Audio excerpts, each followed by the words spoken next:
Today we return to the subject of mining and its impact on Ghana's development.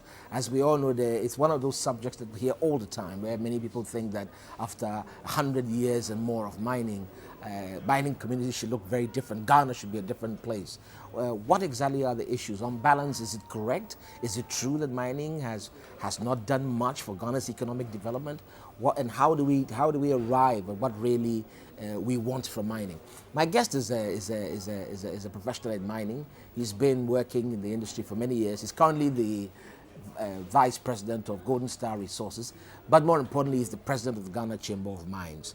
Owiredu is a Ghanaian. He has spent a lot of time in the industry, and I'd like to look at a number of things with him: the issues of royalty, the issue of galamsey, illegal mining, and just the big question about the impact of mining on Ghana. Owiredu, thank you for coming. Thank you for having me. Dan, I want to go just straight to the point.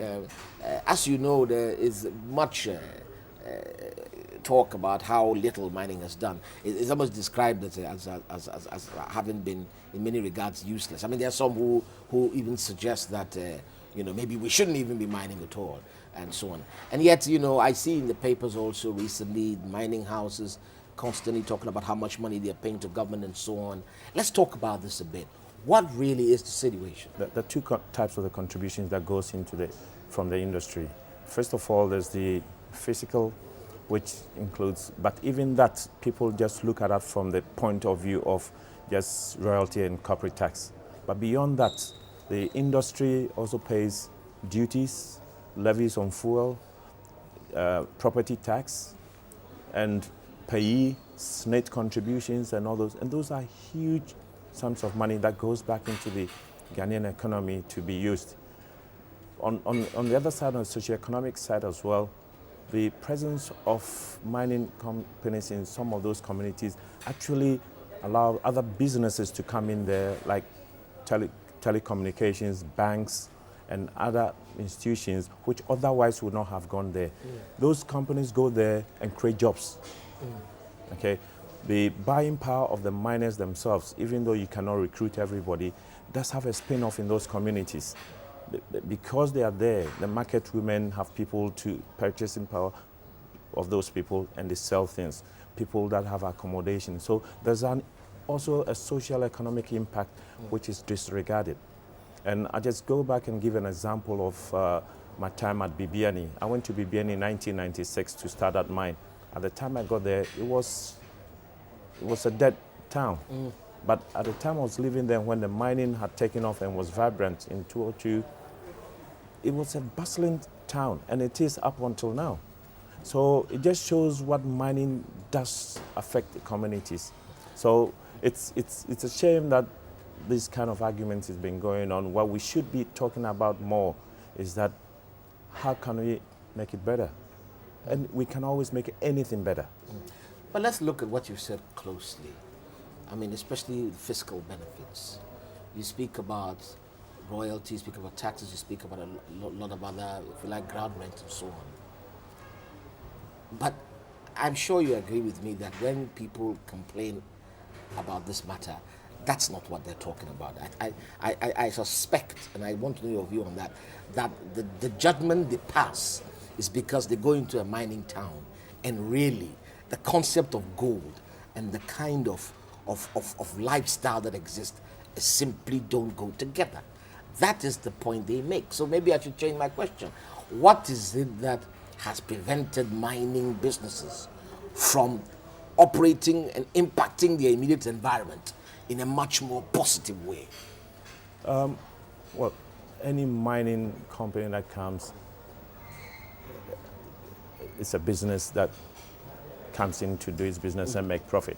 It's not the development agent in that the government is. But of course, the royalties that is paid by the mining companies is supposed to have been returned into those communities to develop those communities. We as a chamber have been advocating for an increase of the percentage of what goes back into the communities. Currently, out of the royalty that is paid, 80% goes into the government consolidated fund, 10% goes to the It doesn't get to the communities. It's only 9% that goes to the community, which is distributed between the municipal district assemblies, stool lands, and this thing. We are advocating an increase to 30%. But even the 30% that goes should be structured in such a way that it's applied to infrastructure development. What is happening now is the monies that go back there goes into recurrent expenditure. So of course the people there are not seeing anything to show for the companies being there, because the monies that ought to have been applied to make their lives better is not doing. Maybe it's not enough. Maybe why are you paying? You should be looking at maybe the royalties are too low. And so in any case, is that not something that government has asked for? I mean, what is the difficulty for paying more royalties? First of all, what we are addressing is that if there's no structure in addressing what is going there now, then and even if you increase the pot, even if you increase the potty, it's still going to go down in a different way that is not going to address the immediate needs that we're looking at. Okay, so what we're advocating in what is there now with whatever it's going there, increasing the percentage that goes to the community, we think it's valid. Do you think that if they increase the percentage to say 30%, it would make a meaningful impact in community infrastructure? It's not just increasing the percentage, but if it's increased and the monies are disbursed tied to projects rather than just being given to allow them to do, I'm very sure it will make a difference. But quite apart from that, David, on top of that, the mining companies have set up development foundations. They've also got social responsibility projects they're doing. In the past, what mining companies were doing was that going out and doing these things for the companies. We don't do that anymore. What we seek is from the communities is what are your priorities, priority projects. Those things get given to us, and the foundation's money are applied to do those things. So quite on top of what mining companies are paying as royalties, we're not just paying that and say that should be applied. We are also going beyond that and putting foundation monies around and doing corporate social responsibility in terms of enhancing the life of the people. So how is it, Mr. Danredu, that with all of this, I mean, let's put aside the fiscal stuff that we just spoke about earlier, with all this commitment, there is still such, I mean, people still are unhappy with mining companies and so on. How is this? Doesn't that say something to you? What could that mean? It does, and that's the problem we face as mining companies, and that's why we've been advocating. Of course, the monies, once we pay, goes beyond us. There's nothing as mining companies we can do with what the money is used for or what is paid. So if government used the money that mining companies paid them in a particular way, perhaps the situation would be different. It will be different.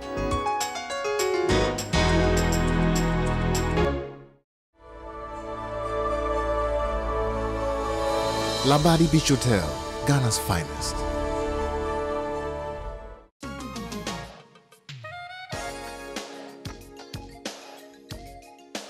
Experience, dedication, passion.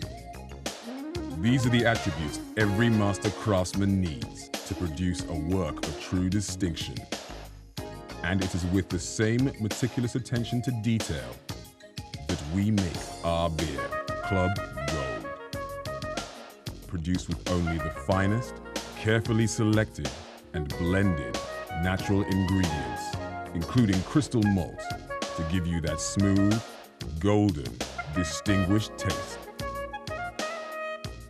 Enjoy the unique drinking experience of a full-bodied crystal malt beer. The difference is in the detail. Enjoy your moment with Club Gold. Don't need champagne and caviar, cocktails with movie stars. All I need is you. Don't need a motor yacht, send to exotic spots. Paradise I've already got. All I need is you. All I need is you. All I need is you.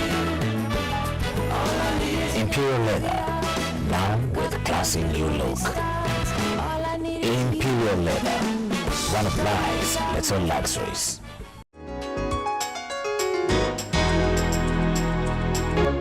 What is government's response to your desire to increase the portion of royalty meant for the community? What is government's response to that? We, as a chamber, we have had no response back as yet. I think it's something that goes through Parliament, but we haven't had any response. Do you think you'll get a positive response to that? We hope we should. We hope we should. And you think that will make a difference?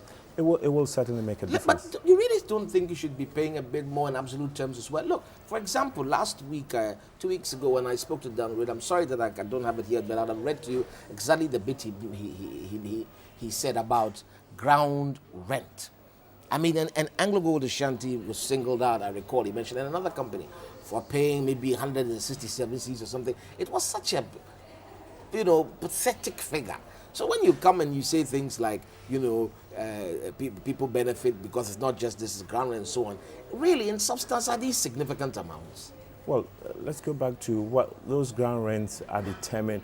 The companies don't determine what they pay. Those ground rents are rents determined by the assemblies, which is then levied on the companies to pay. Obviously, if these things haven't been looked at well, then it ought to be looked at to structure it well. There's no question about that. But you must be looking to go beyond compliance. I mean, because it sounds like, what you're saying to me is that if the people don't make any efforts, well, and all they want is this one, we can give them that, well, then we'll give them this. Surely there must be, because just from the viewpoint of a certain enlightened self-interest, it would be in your interest to ensure that. And that's why we go beyond that, and as I said a few minutes ago, we go beyond that and have corporate social responsibility. We do have development foundations, and we are applying extra money beyond what our legal or compliance destiny is. Take Golden Star, we've got a development foundation that we apply $1 per ounce. For every ounce we produce, we've set aside $1, and that is applied towards development projects and disbursed based on priority projects that it's nominated by the community themselves. The other companies have them as well. So beyond what we're paying, we're going beyond that. And there are many, many other financial obligations that are imposed on mining companies in the communities, which is not recorded. These things are, we have this function assist. Those things are going on. You have been working for different mines. You travel the country. Mines are always almost a town on their own. In all honesty, would you say to me that you've seen significant, I'm just curious, a significant improvement in infrastructure in mining towns in the last 10 years or so, would you say so? Especially given the fact that, as we see it, they're mining gold right there. So you expect, as a minimum, that it looks better than everywhere else. It doesn't. Well, if you take Obuasi over the last years has seen the town itself, you would say needs a lot doing. It does.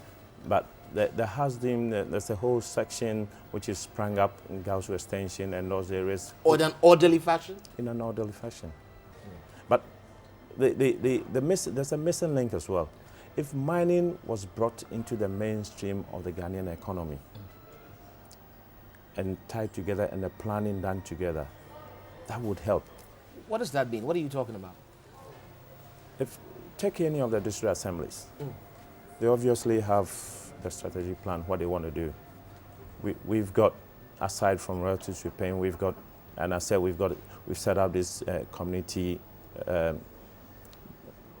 communities which brings projects. Are any of those projects coming up and being prioritized, which obviously the assembly involved, form part of the larger plan of those communities? Those are things that we ought to put into that pot and say, what do we want to do? And how can the industry being here help us? Is this local authority you're referring to? I'm talking about even the local authorities. Yeah. A lot of these things start from the local authority. But don't you, so what you're saying is there's not enough collaboration between the mining companies and the local authority. Is that what you're saying? The collaboration is there, but it's the local. Obviously, there's been situations where I remember several years ago, Obuasi used to repair roads. But at some point we were stopped and say, no, it's not your duty to do. Give us the money and we will do it. And obviously, at that point in those days, we said no. So I'm not going to bug you with that because I believe you probably would not feel even comfortable saying that. But the bottom line is that it is possible that the reason people don't feel the impact of mining also is because the resources that go to government are not being used properly. But anyway, you didn't say that, I said that. Let's talk about oil and gas very quickly. This is an extractive industry as well. In a sense, I think mining is going to be left alone. I don't know whether that's a good thing or a bad thing, but I've got a sense that as everybody gets into oil and gas, we're going to quietly forget about mining. Is that a good thing? I think that would be a very dangerous thing to do, and we should all guard against that. If you look at mining and oil and gas, the two is still in extractive industries, but oil and gas takes place offshore. It doesn't interact with communities. Yeah, as directly. Directly. Yeah. Okay. Because it does impact coastal It does communities. impact that affects some communities. Yeah. But if you take mining that happens within the communities, they live there, and so some of the things, obviously, the socioeconomic benefit for the mines being there, it's bigger. Yeah. Monies might be generated in the oil industry, but there's no communities to deal with. Yeah. Also, secondly, the mining employs more people directly than the oil and gas industry will employ. Okay, and what we've always said is that it's not our direct employees we even talk about. If you take the multiply effect of any employee, I mean, we estimate that every employee supports about 7 people, roughly 7 or 8 people, because 4 children, a wife, and maybe a father and But mother. your critics don't say that you've succeeded in generating significant employment in mining. Well, there's a limit to an employment you can generate, but the point we're making is that each person you employ does affect 6 or 7 people, because the livelihood of those people is tied to that person's employee. So if in total the mining industry employs close to about 12,000, and if you do that multiply effect, we're affecting about 90,000 people, which is not insignificant in the scheme of things. Would you say Ghana's mines are thriving? Most of the mines are picking up. Okay. What took them down? Most of these, if you look at most of the mines, they're not old mines. They are old mines, or They're not not. old mines? They're not new old mines. They're relatively So the old new ones mines. are finished, they're empty. They're done. No, relatively new in terms of the maturity of our mines here compared to mines in South Africa. Yes. It's not Okay. comparable at all. Okay. Okay. And most of these surface That's how mines- long activity has that's been long taking time place. taking place. Yeah. Okay. You would have some of those mines that have been there over 100 years in Obuasi underground, Yeah. and the Pristia underground, Yeah. and some of those things. But Yeah. most of the other mines in the surface this thing are over the last 10, 15 years. So in the term of mining, this thing is not that long. The majority are surface mines. They're all surface mines.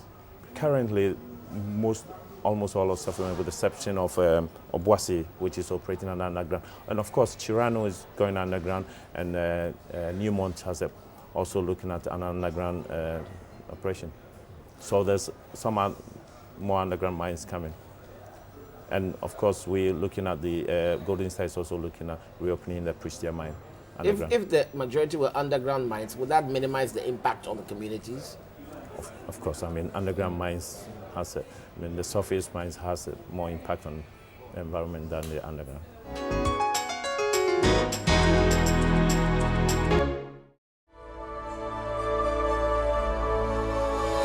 Labadi Beach Hotel, Ghana's finest. Learn seriously, play seriously, win seriously, work seriously, relax seriously, invest seriously, smile seriously, love seriously, dream seriously, live seriously, stay connected wherever. Serious speed, serious service, serious savings. iBurst Africa, serious internet. Are you in need of credible and relevant business information to make vital decisions? Or do you wish to reach Ghana's upmarket business and consumer segment with your product and services? Subscribe to and advertise in Business and Financial Times today, Africa's leading source of credible and relevant business information. For enquiries, contact 021-785-36627 or visit www.thebftonline.com. Galamsey, what must be done? Pure and simple. If you have an investor come in and invest his money and you give him a concession to mine, there's a duty to protect him to do what he has come here to do. Okay, so every effort has to be put in to ensure that To stop the boys from encroaching. What do you want the boys to do? What must they do then? I think that the minimum, there's a lay down procedure for you registering. It doesn't work. It's been there for ages. So what can the problem be? But the point I'm trying to make, Mr. Owiredu, is that it persists. Yeah. And so maybe we should do new things. I mean, if we keep doing the same thing, applying the same old solutions to the same old problem, and we're looking for change, it doesn't happen. Well, is there any innovation in thinking anywhere about how you deal with galamsey, with small scale, what should we call them? Illegal miners? That's what they call them, right? What really do you call galamsey actually? Galamsey, that's the illegal miners. miners. But for somebody who didn't understand it, it's illegal miners. It's illegal mining. We're talking about illegal. It's illegal because these people are working on concessions that are not theirs. That don't belong to them. And these are, but they say these are large tracts of land that you have nothing to do with even for 5 years. The mines come, they buy these huge tracts of land, they're working in that corner, and nobody can touch anything because they're protected by the law. Yeah, but the point is that if we having deaths occurring, these guys are not regulated and they're not doing the right things. Are you worried about them? Dying. If they're willing to give up their lives for this, doesn't that say something? We worried about them because every life that is lost is unnecessary. Every life, human life that is lost. You're not telling me really, Mr. Owiredu, that you're really concerned about the death of galamsey miners. The fewer they are, the easier it is for you to get along. Well, that's not how you look at it. That's not how we look at it. Yeah. That's not. I think every life that is lost for this country is an unfortunate. Okay, but that's another point. The real point I'm saying is, fine. So take your concern for them to another level. Yeah. Okay, you are concerned about them living their lives fine. They are young people in communities desperate for opportunity. There are things we're doing. If you take my company, Golden Star, we have set up a palm oil plantation. Obviously, over the last we're employing about 400 people. I mean, you have an economy that really cannot absorb them. So many young people in communities living around the country. I mean, and they risk their lives to earn something. What do you think they must do? I think all the mines have also realized that in an answer to that, there's been various initiatives in alternative livelihood. Obviously, the concern there is that every mine will come to an end at some point, and we do not want to leave behind a ghost town. So we've been pushing to get alternative livelihood projects in place so that when the mine is no more, the town or community will be left with something to live on. And that's where I mentioned an example is the oil palm plantation project from Golden Star. It's hiring huge. people from the community. We're hiring people from the communities. It's not just hiring people from the communities. The land is donated by the people. We pay them to till the land, get into the production stage and hand it over to them. So that's their livelihood. They can live, and palm trees go for about 25 years. Okay, so if they turn it well, it's going to come out well for them. There are other alternative life projects. Gulf has been into fish farming.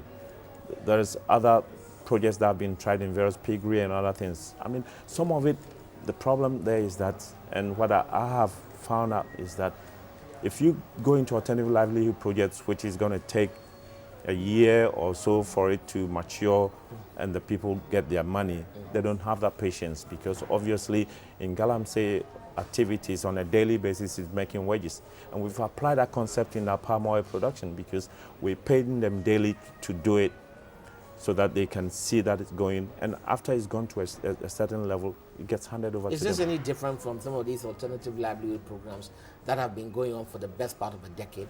I mean, as you described this to me, it's not new. I've spoken to small-scale miners in the Takwa area who suggested, and you said it yourself, that they didn't want to do snail farming. Yeah. I mean, they said to me, why don't the mines set up snail farms? It was extraordinary when I spoke to them. You know, it seems like just something to put them aside and make it seem like they're doing something when it doesn't generate enough, you know, when they can be digging for gold. How long can they dig for gold?